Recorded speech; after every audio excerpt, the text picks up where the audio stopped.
Hello everyone, welcome back to Maverick Mods. My name is Mark.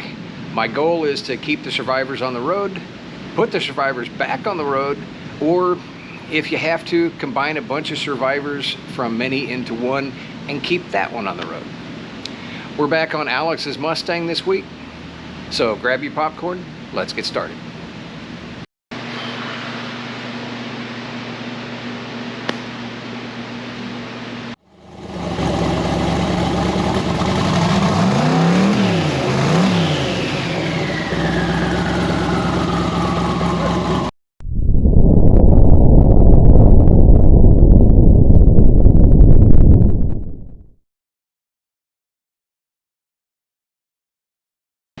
For those of you who didn't see the first episode of what I'm calling the parking lot paint job, I'll put a link in whichever corner it shows up in for episode 1 of the parking lot paint job. So why am I calling it the parking lot paint job? A lot of the work is going to wind up being done in a parking lot. I've got limited space here in the shop. Sometimes we can work on the Mustang here in the shop, sometimes not. So I'm kind of trying to teach Alex some techniques where over at his place, he, without the need of a big air compressor and power tools and spray guns and air DAs and things like that, he can actually roll out an extension cord and get an electric DA and things like that, and actually work on it in his spare time when I don't have the time. So that's the reason we're calling it the parking lot paint job. So what are we dealing with here? We have Elsie the cow right now, and the goal is to get Alex a 20-foot paint job. Hopefully I can get him a 10-foot paint job, although I don't think I can do that, but I can at least get a 20-foot paint job out of this. Sometimes there's a paint job where cost is no object. Most of the time a paint job is going to be driven by a budget. Sometimes that budget can be very limited. Sometimes that budget can be almost non-existent. That's kind of what I'm dealing with here. Sometimes you just do what you have to do. And so a lot of the techniques you're going to watch me kind of try and pass on to Alex are kind of old school 60s, 70s, 80s techniques where we didn't really have the proliferation of aftermarket body panels, didn't have the proliferation of replacement panels and patch panels. And back then you did what you had to do. And so right now we're kind of doing what we have to do because that's kind of where the budget is. Alex's ultimate goal for this car is to do it right. He just can't right now. And just because he can't right now does not mean that I can't give him a product in the end, or he can't be involved in a product that in the end gives him a decent looking car that'll get him down the road for the next 2, 3, 4, 5 years before he can afford to go whole hog and really do a nice high-end quality paint job. So let's dig into what we're doing this week. The Mustang is back. We're still working on the back end. We're going to replace this valance panel. In order to do that, to get to the bolts for the valance, we need to take the bumper off. So Alex is working on taking the bumper off right now. I'll tell you what, I think it's one size smaller. 5/8? Yep. Okay, let me grab it now. Sure thing. It almost did. It's just now spinning on the very end.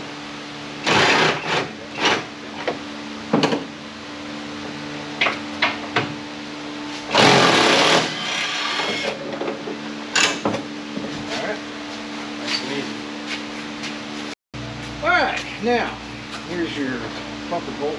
We'll hit that with a welder and put that bracket back on. Yeah, right. So, what we need to do is, you got, looks like just Phillips. Is that what it is? Yeah, Phillips. That should take the rest of the see the screws in. Oh, yeah, okay.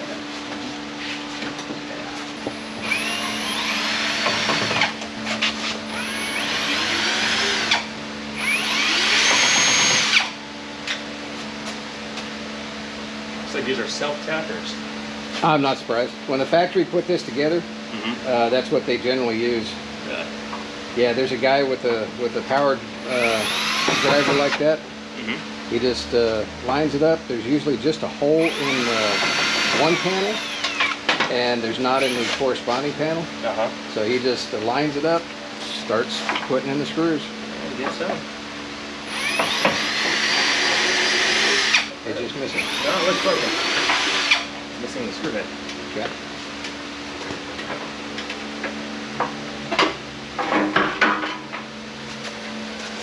All right, old valence is off. Alex did actually, where'd this come from? CJ Pony Parts. It's from Dynacor. Okay, yeah. He actually did pop for a new valence. Let's stick it up there and see how it fits.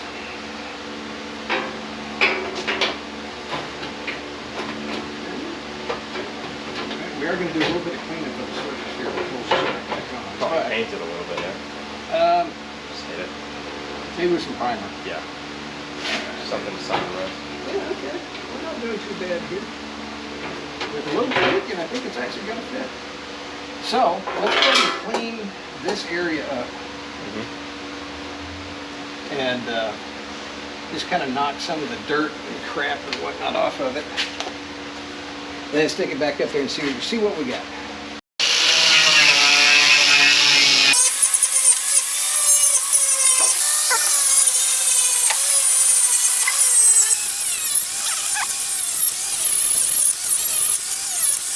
That does it.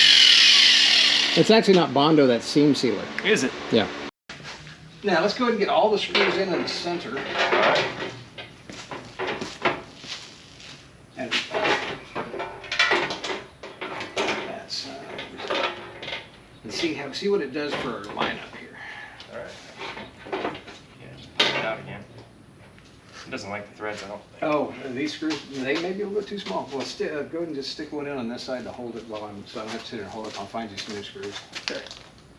All right, we've got the new valence on the Mustang here. A little bit of a pain in the butt to get the side bolts in, but we got it. This, I'll tell you what, this valence is a whole heck of a lot easier to change than one on this Firebird back next to me. I'll tell you that much. So, all right, new valence is on. Before we put the bumper back on, I do want to do a little bit of cleanup where we did the Bondo last week. I want to do a little cleanup right here because the bumper kind of got in the way there. So before we put the bumper on, we'll kind of hit this spot, put the bumper back on, and move on to the next project. So do a little bit more body work right here, and I think I've got it pretty close. We want to test fit the bumper and see just how close I was, and see if I need to adjust it a little bit. Okay, that's not bad. Let's see what it looks like compared to the other side. No. Okay, the gap's about right. If anything,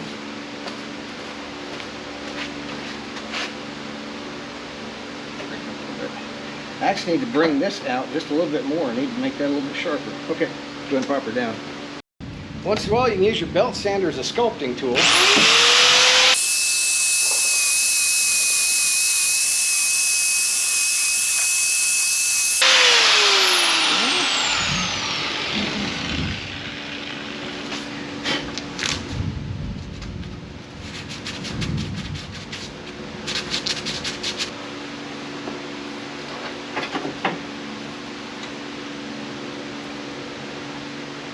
Good. Okay. Well, might need a little bit more work, but you know what? It's pretty damn, it's about as close. Unless somebody compares this side to that side, They're not really. they're never going to know it. Okay. So, let's go ahead and pull the bumper back up. Get a little primer on this. Get you set for another week of driving it. Right. And then let's start putting it back together. Sure thing. One thing I want to look at is I want to look at that right there. This, I don't know what to think of that. The only thing I can do, this is a big chunk of Bondo, but the only thing I can think to do is just grind it off, see what's there. There's a good chance that there's actually no metal behind here and it's all Bondo, which kind of scares me, but it's already cracked, so I can't do much more damage than I am now.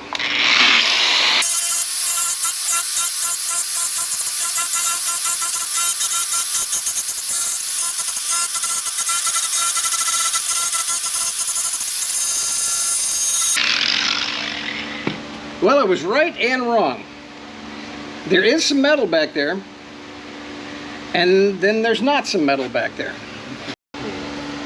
One of two things happened. Either they filled this in And since it's a hole right here, water got back here and it rusted around here, or they didn't clean this up and they just bonded over the top of it. Either way, all right, I've got two options here. Option one would be to cut all of this out, weld in a new panel. That worries me because I don't know what's out here. And I suspect that we're going to find a lot of this all around here. And it's one of those deals. The more you dig, the more you find. And sometimes you just got to say, well, I'm going to pretend I didn't see that. But what I can do is basically grind the crap out of this, get it back to good bare metal. As much as I hate to do it, Bondo over the top of that, it'll hold for a while. It's obviously not going to hold forever, but we also aren't looking at forever. So that's what we're going to do. We're going to clean the crap out of this and get the rust off of it, get it to bare metal, and slap some Bondo on it. You know where you put the bolts. So I'll hold this. So it's the outer ones on both? Yes. Well, on this one. Yeah, outer ones on both. Okay. Kind of about where it needs to be. Okay, about there.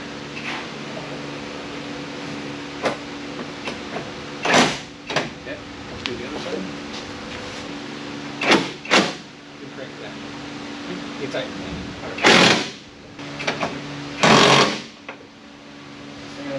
Okay. Yeah, that'll hold. Yeah, that'll keep your bumper on until next week. All right. All right, we got one more thing we need to do, and that's install your Chin spoiler. chin spoiler. All right, Sir. so let's get it off the jacks, get it spun around, we'll do that. Alex has also had a chin spoiler laying around his house for who knows how long. We figured this is a good time to put it in. So we measured up, and he's just installing it with a couple of self-tappers. Of course, it'll come back off when we do the final paint, but for now it gets it out of his living room. I'm sure his wife would be happy about that. Oh, yeah.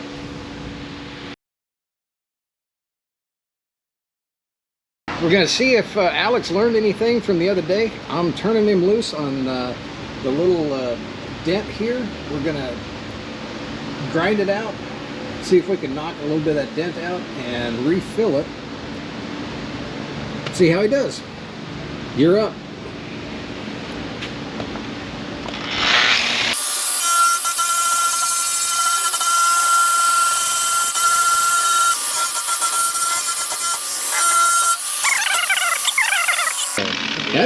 That's a pretty deep dent. Oh, yeah. Let's see if Alex can hammer the dent out. I'm going to help him out just a little bit and hold the dolly, but I'm going to turn him loose. Now, what we've got is we've got a dent, you know, fairly deep dent right here, and I could get the stud gun out, but we'd actually be better off. The entire dent can be accessed from the back side. It's the best way to try and knock this out. So I'm going to turn you loose. You remember how we did the quarter on the other side? Okay, so basically, I'm going to hold the dolly kind of on the side so that we don't move the metal too far this way. Sure. And you're just going to kind of work your way along this dent. I'd start probably right here and the deepest part of it first. You know what I mean? Yep. And then Work your way out. Work your way out. All right, let's try it. It's all yours. You're running the hammer today. All right. I can see. Got it? All right. Okay. I'm going to start on the top of it. You're on top? Okay. I got the dolly.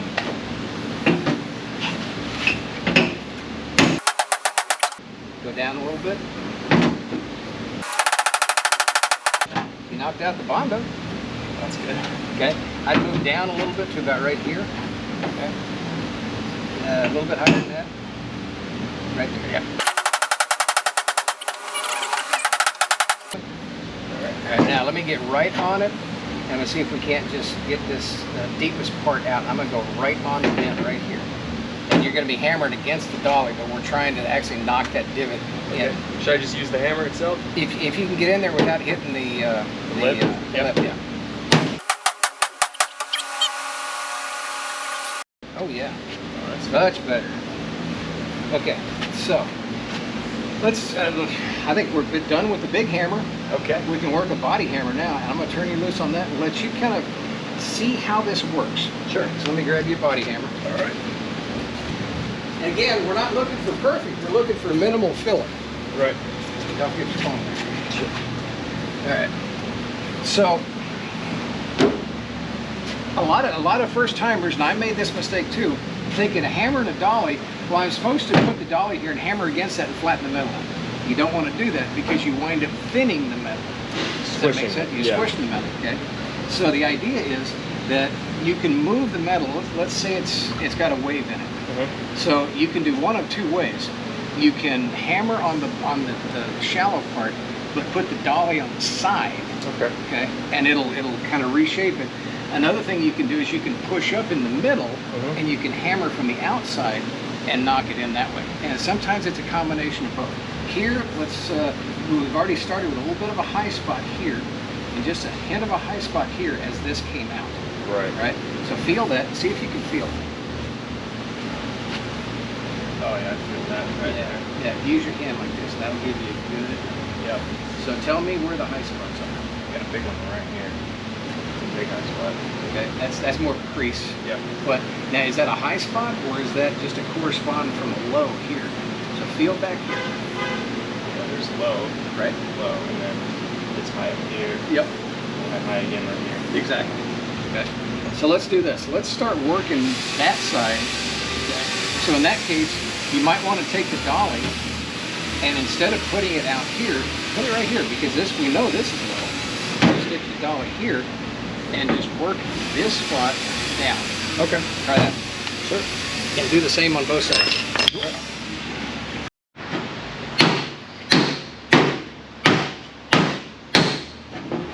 Now where do you have the dolly? Okay. And you can move the dolly back and forth as you see fit. Okay. Okay.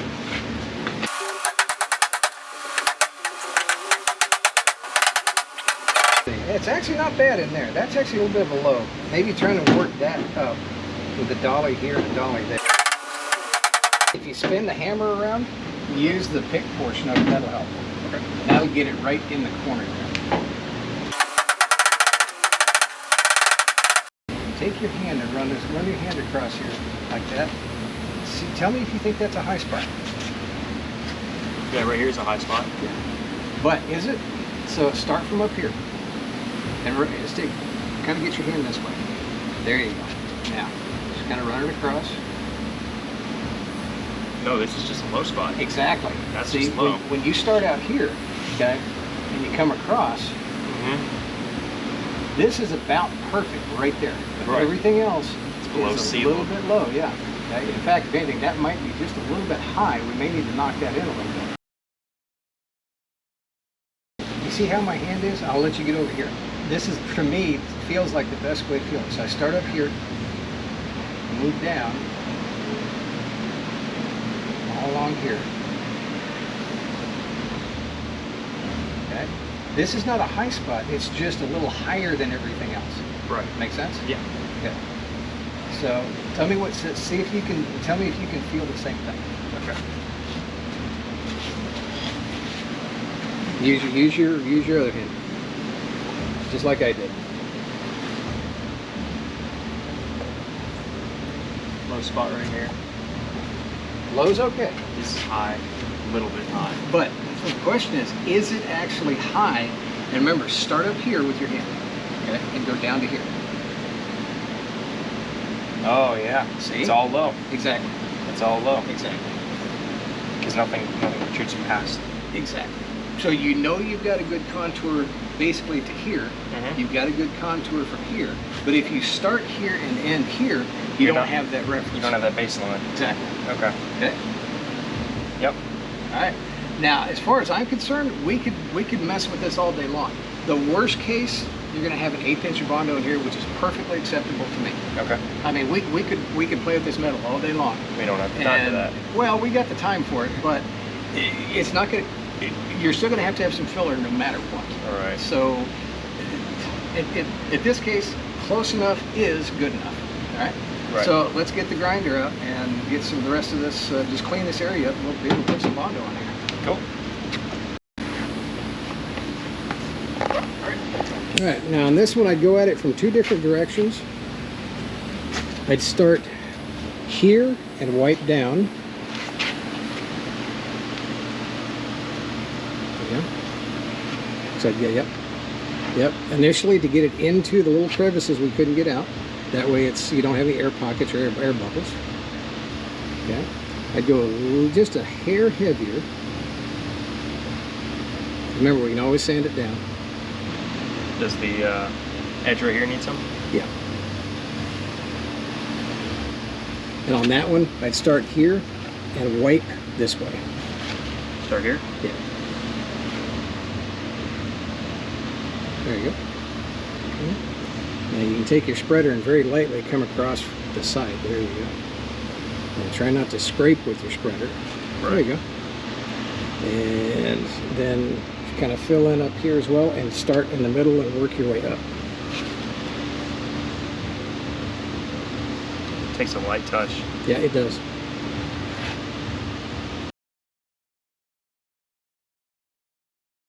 All right, Alex got everything bonded up. We can't use the, at least not yet, we can't use the power sanders on this. We need to do just some knocking this bonder down and shaping. So I'm going to turn him loose with a sanding block. Basically with this, I've just got some 80 grit. Okay, and 80 grit, all it's going to do is just kind of knock the high spots off the bottom and Sure. just kind of bring it down. And so it's you know, you're just kind of working. Doesn't take much. I mean, this is really aggressive. Yeah. So you kind of start here. You kind of work. Keep your edge. Right? You don't want to just round the edge up because you want to kind of maintain that edge as best. We may have to play with it a little bit. But when you get up into here, again, light touch. You see how it's just falling right off. And then when you kind of get this and this part down a little bit, we'll switch over to this and we'll kind of get the contour. All right, there you go.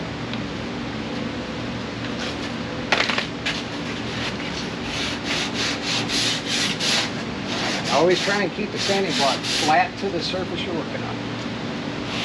Let the block do the work.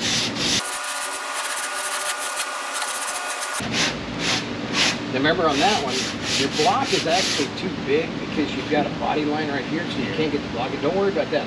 We're worried about the face here and just the kind of the flat part of your fender flare there. Okay. And that's all we're going to hit with the sanding block. Sure. So don't worry about it. Just back and forth is fine. Just like that, light touch.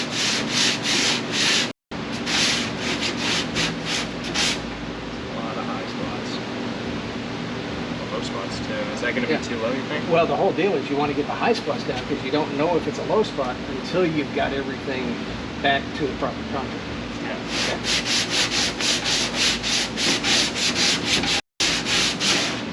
Okay. Now we'll switch over to our little sanding block here, and we're going to sit on the contour like that. So see how you use the flat one here. Right. Start using the contour there, and we're already, like I said, it's obviously there's excess bond up here, but we want to knock that and get that as close as we can. Then we'll find out if there's anything we need to keep going. Okay. So I'll turn that over to you.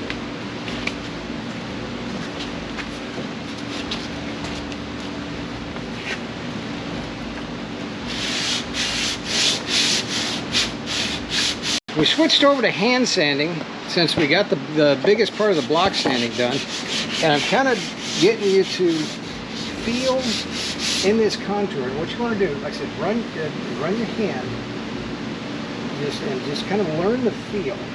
Okay.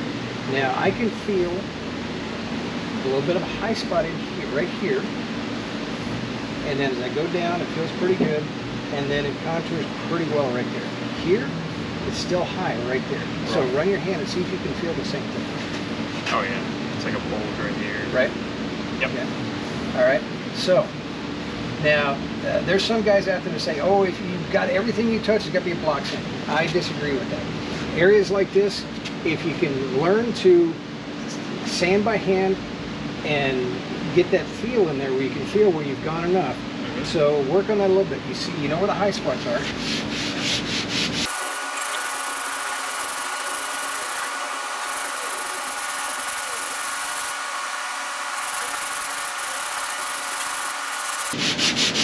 Don't press too hard. Let the paper do the work. That one's got knocked out right there. This one's Pretty almost close. right here, it's still just kind of generally pretty high right in there.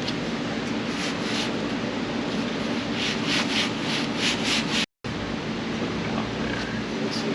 Kind of feel where the Bondo begins. Yeah, right in this corner. What you can do there is, I don't know if this contour is, yeah, that'll work. So what you can do is take your sandpaper with your block, because it's really tough to get in here consistently Hold, with your yeah. hand. Yeah, exactly. So you take your block. There you go. Yeah, knocking it off. That's pretty good right there. Good. And same thing down here.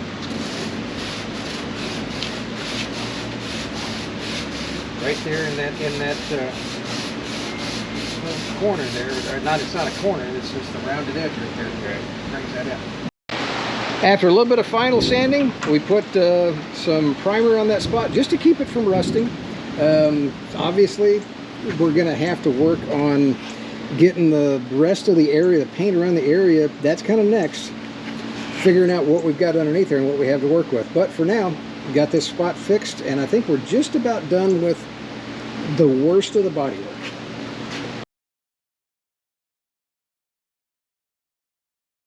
We're starting on Alex's Mustang here with basically sanding the body, and what we're looking for here is have no earthly idea what's under the paint here. And kids, don't try this at home, but this kind of gives me an idea of what the previous paint attempts, what this is kind of showing me I'm looking for. I've just got a paint scraper, and this paint is just, I mean, it's just coming off in flakes. So we always assumed that this black, of course, has got to go away.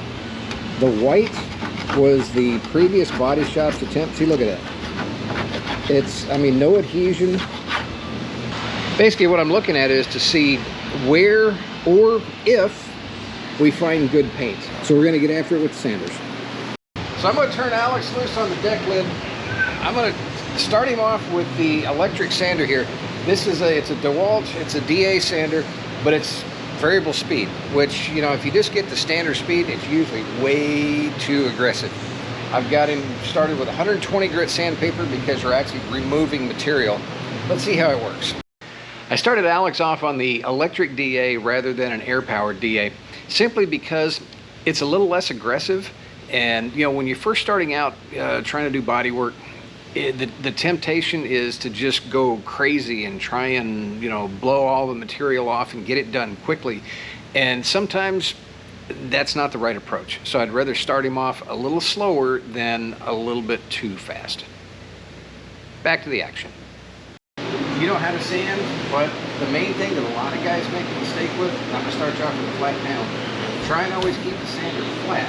You know, try not to use the edge, because then that can actually leave, you know, well, not so much gouge, but if we're trying to save it can actually leave little waves of ripples and dig down below the paint if you want to save it. Right. And the other main thing is don't push down. Let the sandpaper do its work. Okay. You know what I mean? I mean and always keep the sander moving. Right. I usually tend to do it like a figure 8 pattern and just kind of move that figure 8 around like this.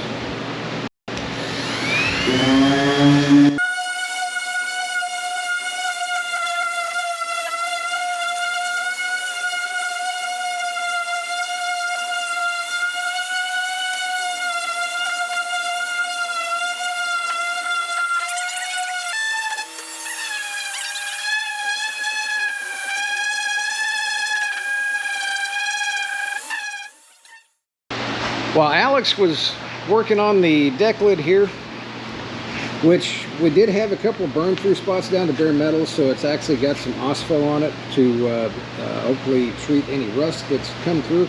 We've got a little bit of rot right here. Not much I can do about that without patching it, but it's all along the bottom. So we're going to come up with a plan for that. I know some of you purists aren't going to like this plan, but it involves Bondo. Because again, this is a kind of a temporary paint job. While he was doing that, I went ahead and worked on this fender up here. We got a little different story going on. There was actually original paint under the deck lid. here, I'm not quite sure what's going on. It's like some of it was sanded through to bare metal because I went through almost immediately to bare metal. And yet some of the original paint, which is the lime green, is still there in spots. So, and of course, there is a little Bondo down there, and I'm going to pretend I didn't see that. We're just going to do the best we can. It's got some OSPO on here because there were a few spots where it was rusting up here. It was rusting under the paint, and that's just poor prep from the previous paint job. So we're going to let the rust encapsulator do its job, clean it up, and then we'll tape this off. We're going to put a coat of primer on this. The primer is basically just to keep this from rusting. I'm figuring this first coat of primer is basically going to be almost a throwaway coat because we're going to wind up sanding most of it off as we block the car and start leveling things out and any additional bodywork, etc., that needs to be done. This fender so far doesn't look too bad. It's not laser straight, but it's not terrible.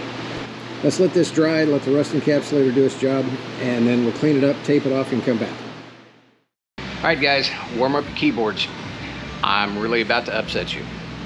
It's time for primer, and the paint guns are staying on the shelf. We're gonna roll the primer on. Now, yep, start commenting. I know. Let me give you a little secret. Paint, primer, whatever, basically is indifferent. It doesn't care how it's applied. So, in this case, again, this goes back to the parking lot portion of the paint job. These are techniques that Alex can do to move the project along when I don't have the time to help him or do some things for him. So, all right, we're rolling the paint on, or excuse me, the primer, rolling the primer on. Again, the reason for this is, near as we can tell, anywhere from 4 or 5, maybe 6 coats of paint are just layered onto this car. And sometimes we've been able to sand down to good paint. A lot of times, no. And so there's bare metal. In this area, bare metal will rust within seconds. So there's got to be something on the surface. Yes, bare metal will rust through primer, but this is a temporary measure. The other reason for starting the primer at this point without even really working the panels is I don't really know what I'm dealing with yet. So we've got to get the old paint off, get a coat or 2 or 3 of primer on there, and then I can start blocking the car and see what I have to work with. So we're breaking out the paint rollers. Here we go. First coat of primer is going on. Alex is, all right, I warned you guys.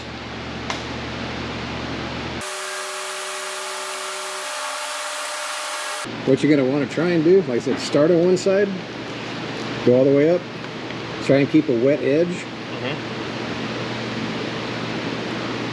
Now don't drag your roller.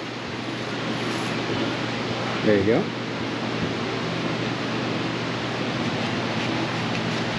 Like I said, we're not looking for perfect on this.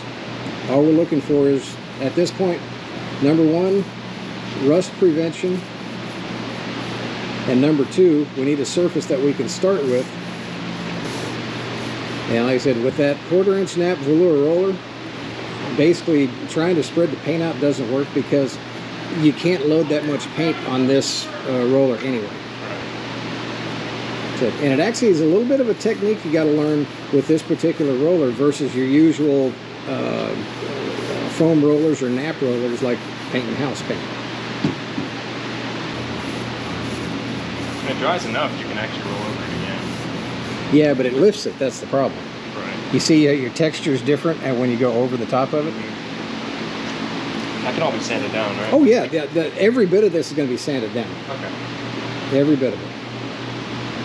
And then some. Right. What we're doing here is we're making this one color so it makes it easier to see where. Highs and lows. Yeah.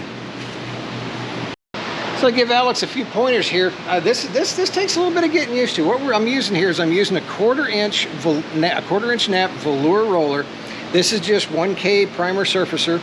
This stuff dries stupidly quick though. So, said basically, when you load your roller, you kind of want it to, the first time you're filling in the roller itself. So it takes a little bit more. At this point, about like that.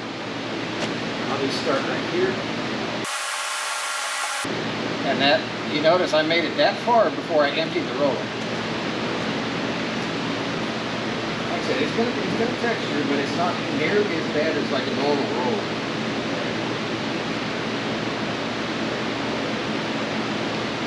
And here, what I was trying to tell you,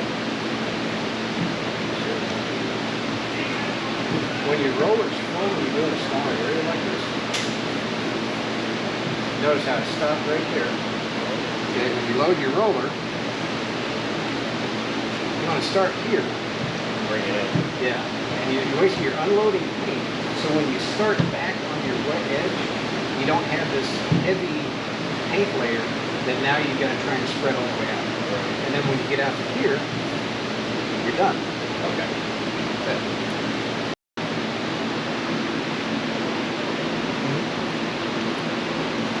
Now what I would say is before this dries, come over with your roller on this section. You see how it's so thick right there? Oh, just take a little bit more. Yeah, take a little bit away from it. There you go. And try not to drag your roller like across, because all that'll do is just smear it. And when you're starting on this, you've got a clean edge down here. Start here, bring it down, then bring it up and stop up here instead of starting up here. You won't get that big blob of paint right on the seam. Okay. Start down here, bring it down. Yeah. And then up. And see, when you hit your seam up there, you're not leaving a big blob of paint. Right.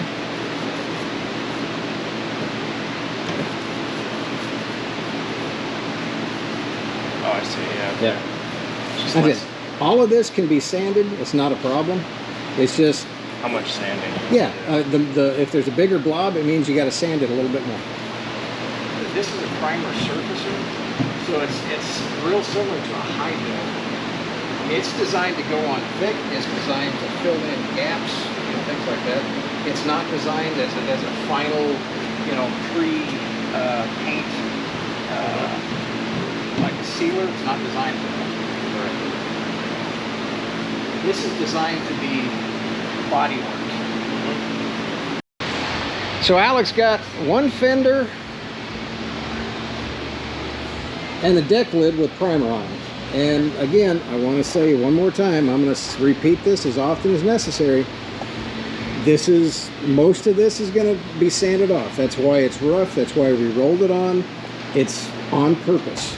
And the reason is because with so far, near as we can tell, 5 layers of paint on this, we have no idea what's underneath. We have no idea if and where the good paint is. And so that's why we're doing this. And we're doing it basically as Alex has the time. So we picked a couple of body panels and started. Next time he's got the time, we'll work on some other body panels. So there you go. At least it's got a little bit of primer on it. So far, the sheet metal looks pretty good. There's a few spots, but I'm not seeing a whole lot of hidden Bondo yet. Like I said, we've only looked at 2 panels, but so far, I'm pretty hopeful. After getting the left front fender done, Alex is working next on trying to figure out what we're dealing with here on the hood. It looks to me, there were 5 layers of paint everywhere else. I'm assuming 5 layers on that. He's going to work on that. I gave him the hard job. I'm going to get these scoop inserts. I'll take them over the sandblaster. Do it the easy way.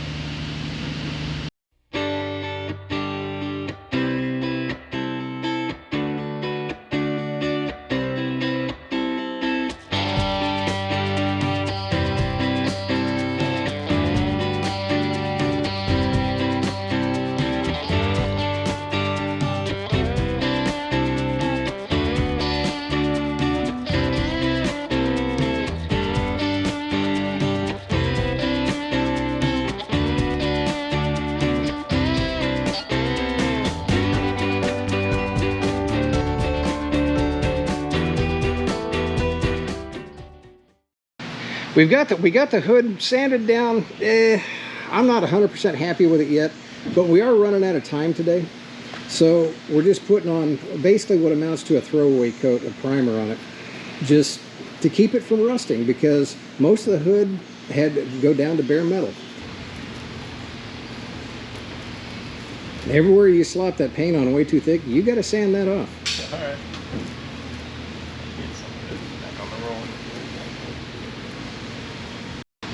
It's not pretty, and as I've said time and time again, it's not by any stretch of the imagination. Even this is not even the beginning of the end. It's not the end of the beginning. It's not the beginning of the end, but it's a start.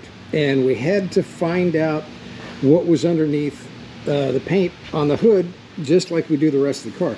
The hood is a little different because the hood is not original to this car. The hood came off of a Mach 1. It was, it had white, it had black, or no, it had some black and then white and then more black, and then it was grabber blue originally, but strangely enough, well, it's not strange, I mean, it's a 50-year-old hood, so who knows what happened to it. It actually had two complete blue coats of paint. So it was factory red primer, blue paint, or grabber blue, and then gray primer, and then grabber blue, and then the black, white, etc. was on top of that. Basically, it all had to come off. So we've got something to start with now. There was just a hint of Bondo on the hood right down here. It's kind of common. Somebody will hit, you know, their hand closing the hood. Again, I'm going to pretend I didn't see that, and we're just going to work with it. So this is the most we're going to be able to do for this week on the Mustang. Stay tuned. We're going to, it's all going to be one color at some point in time in the future. The first color is going to have to be primer, and then we can really get started from there. Well, that's going to do it for this week, guys. We got most of the really outrageous bodywork well on the way. There's still more to come, and there's probably still some hidden Bondo to find. The paint archaeology is underway. Sometimes we're finding good paint, a lot of times we're not. So getting the body prepped the way it needs to be prepped for continuing primer coats. Alex has the tools and hopefully some techniques to allow him to do it when I'm not available to do it. And so he's going to proceed and continue when he's got the time to keep plugging at it. Big thanks for all you guys that have shown their support for Alex and for what I'm trying to do for Alex. So big thumbs up to all you guys out there. What else I have to do? Please like, share, subscribe, notify. You guys know the drill. It does help me out. It has helped me out tremendously here, even in the last month or so. Again, big thanks to everybody out there. I'll be back next week, probably working on the Firebird, or maybe working on something else. We'll see. But we'll see you guys next week. Everybody, have a great day.